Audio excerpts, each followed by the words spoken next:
Here we go. Mark Kinzer is going to go with talking to us about Drury today. So here we go. Take it away, Mark. All right. So just to get started, how many of you play Drury right now? In theory, yeah. How many of you have heard of it? I've heard of it. I've heard of it. Okay, so I'm not starting from zero then. That's good. Pretty close. I would say you're starting from 5. Yeah, fair enough. All right. So Drury, let me back up a second.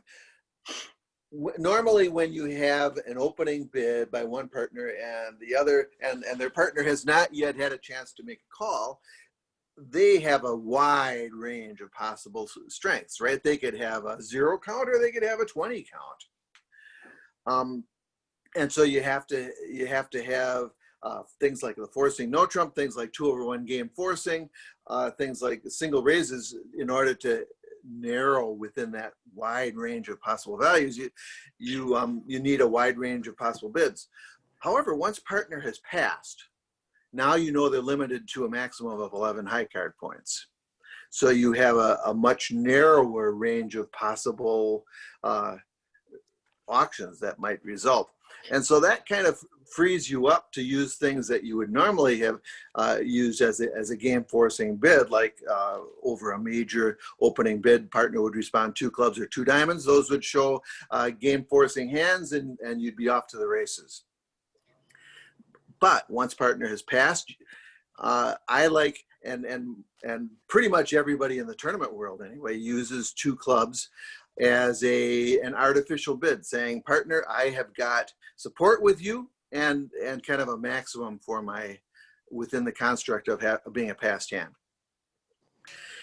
The version I like to play and what I'll teach you today is called two-way Drury, and based on, you'll see it in the write-up, it's actually called two-way reverse Drury, but we'll leave it at two-way Drury. We use, after a major suit opening in 3rd or 4th seat, responder will bid 2 clubs if they have 3 card support for opener and say about 10, 11 points, and they will use 2 diamonds to show 4 card support. And it turns out to be really useful to be able to differentiate between those 2. This is off 10 when plus opponent. points you want? I'm sorry? 10 plus points? Yeah, well, you're not going to have 12, right? Or you would have opened. Right. I would say 10 value. So if you have, say, king 4th of support and an outside ace and a singleton, I would call that worth about 10, because that singleton, when you have 4 card support, is probably worth about 3 points. Do you have to have any of the points in the suit that your partner bid? No, you do not. You know, shortness is very valuable. You hope your partner has some. Aces are more valuable in side suits. Things like queens and jacks are more valuable in opener suit, because you know they're pulling full value. You know they're opposite length in his hand. Let's see, I wanted to mention it's off when the opponents have intervened, although over a takeout double, you can still use 2 clubs if you wish as a partner. I've got a good raise for you. Like one spade double 2 clubs. I still use that with all my partners as partner. I've got 8 to 11 points in support of you. And then use the single raise to show a little bit less. But anyway, in essence, it's just in an uncontested auction. After partner has passed, you use 2 clubs to show 3 card support, 2 diamonds to show 4 card support. How now should opener respond to this? Well, the most frequent thing he's going to do is he's going to say, you know, partner, even though you've got a good hand supported me, I don't think we don't have enough for game between the 2 of us. Under any circumstances I can imagine, you might hold anything that's good enough for me. So I'm just going to sign off in 2 of the major. So I'll retreat to 2 spades or 2 hearts, depending on what the suit is. The second most frequent reply by opener will be to bid 4 of the major. say, okay, given that you have basically limit raise in support of me, I think we've got enough for game. We don't have enough for slam. I'm just going to bid 4 spades. If you have something in between those two extremes, you might bid a new suit and partner, and then it's like a game try, right? It could also be, however, a slam try to say, how do you feel about this second suit that I'm going to bid, or this?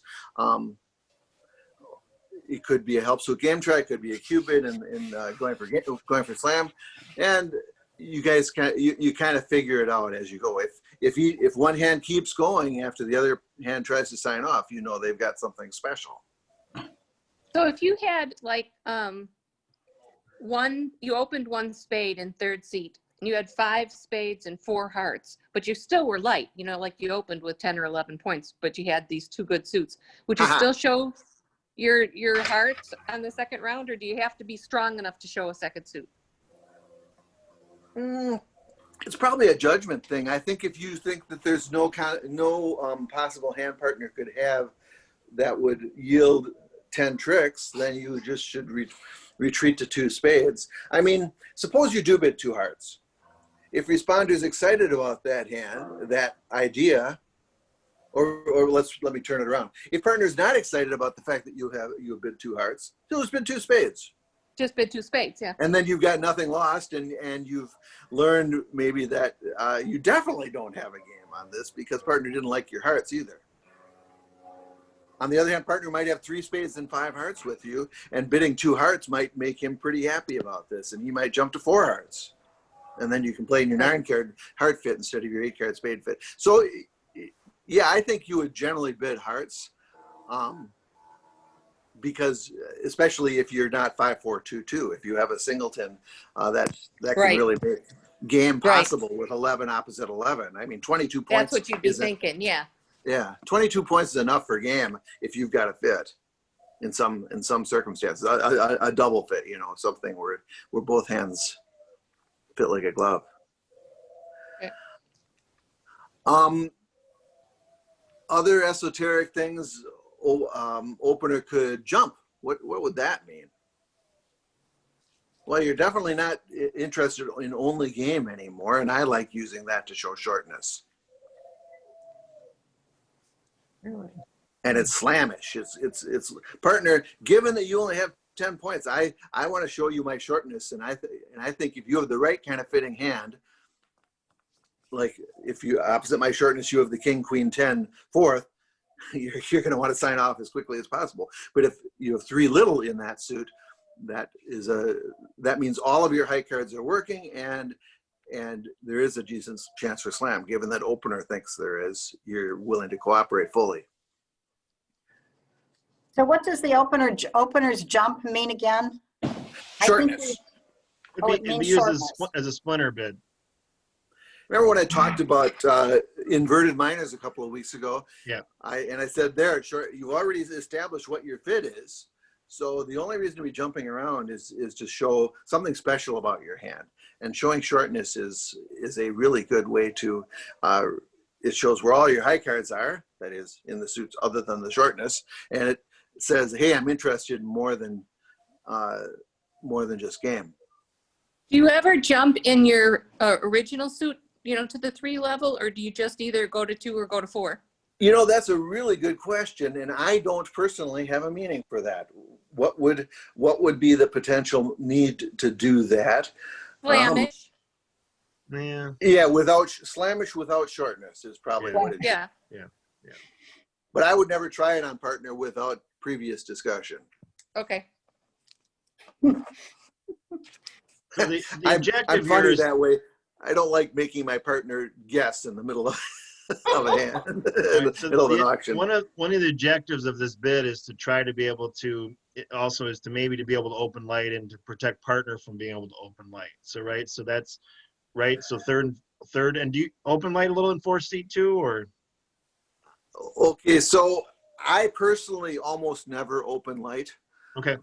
Right. I would say me too. That's it just engenders partnership trust when you can be reliable about everything you bid. How do you define light? Well, you know, you don't like it. Less than 11. Less than 11, okay. Yeah, I mean, I suppose, so let's say you had a hand, ace, king, jack, fifth of spades, and an outside king. You know, I consider that in third seat a full opener. But I would certainly try to sign off in two spades. I would certainly try to sign off in two spades if partner bid a Drury raise. Yeah, all 11s are not the same. All 12s, all, you know what I mean? We're a little too much in a box there. So, okay. Yeah, so I mean, if I had 6-4 shape and a 10 count, I would consider that a full opener. And I'm, in fact, if I open with ace, queen, sixth of spades and ace, 10, fourth of hearts, and I open a spade and partner bid 2 clubs showing 11 or so points and 3-card spade support, I'd bid 4, because that 6-4 shape is just so, it really increases the trick-taking potential of your hand. Do you think, Mark, that if you're making a decision, at that point you're counting distribution, which is basically what you're saying, I think. Yes, distribution, especially. If you got 6-4, you're going to have, Right. 2-1 maybe, or yeah. Yeah. Okay. They say 6-4, bid more. Okay. Right. So 6-5, come alive. Oh yeah, I've heard that. You never use Drury unless you're a passed hand in the first place, though, right? Right. It only applies when you Okay. are a passed hand. So I have seen it, however, many times, especially in online bridge. You forget partner's a passed hand, and you wonder what the heck they're doing.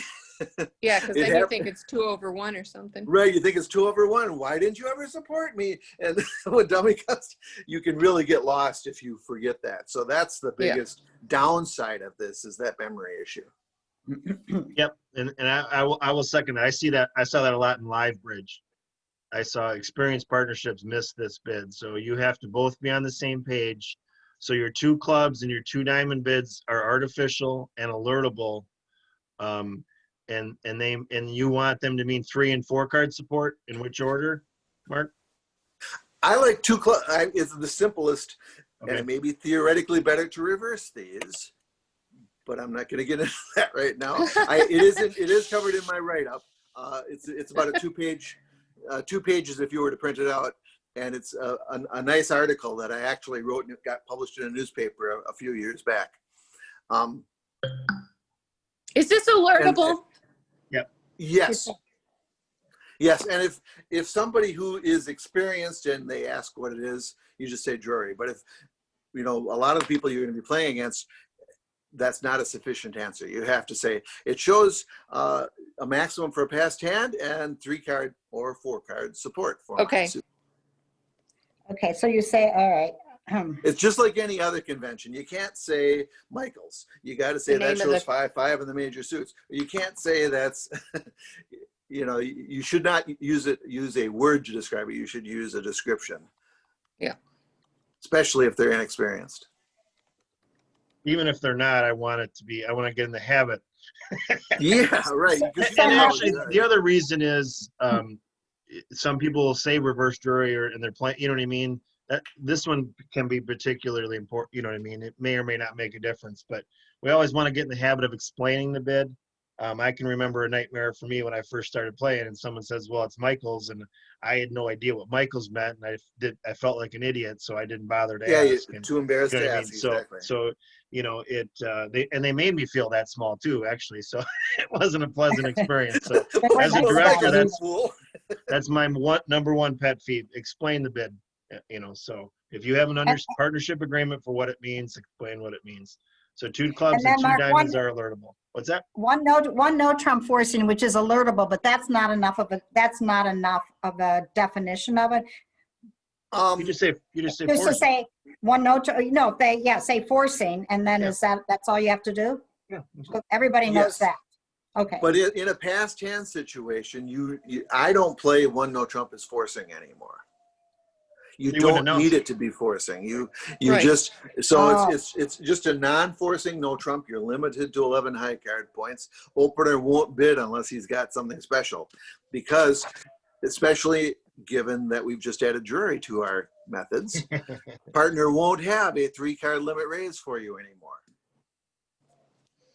Right? Partner Mark, do you won't bid a play no it? trump I won't bid a no trump if he's got 3-card support for you. He'll either raise to the 2 level or he'll bid Drury. Mark, what's the point of it? So, because we have so many other ways to talk, sometimes if I'm always trying not to confuse myself and keep Yeah. too many things that I'm not going to remember. Amen. So what's the point of it? Why would you use it? Because it's so specific? We'll end on this, Mark. Here you go. Close it out. No, this is a really good question, Yeah. and I don't know that I have a canned answer for you. Right. I have a few different reasons why I think it's useful. One is you can determine at the 2 level that you don't have game rather than having to make a double raise to the 3 level. So now you're only having to contract for 8 tricks instead of 9. The second reason is 2 clubs and 2 diamonds. You're just not going to need them as natural bids because partner's a passed hand, so they can't have a big hand with clubs or diamonds anymore. Yeah, and so it's just especially, kind of if there's the chance that you opened light in 3rd seat, and then you have 4 of partner's suits and 10 points, you don't have to jump to 3, right? I mean, you Right. want to jump to 3 because you say, oh, law of total tricks, I want to be at 3. But if they really open light, you can still bail out at 2. So 2 diamonds is great. Yeah. Now, one thing I didn't add to this is, okay, I kind of mentioned it in passing before. If a partner keeps going, that means they have a special kind of hand. So suppose you have 4 spades and 6 diamonds. So you're 4, 1, 6, 2, and a really kind of special 10 count. And partner opens a spade, you bid 2 diamonds, which, remember, it doesn't show diamonds, it shows 4 cards spade support. And partner just says, you know what, even though you've got 4 cards spade support with me, I'm going to sign off. I'm going to bid 2 spades.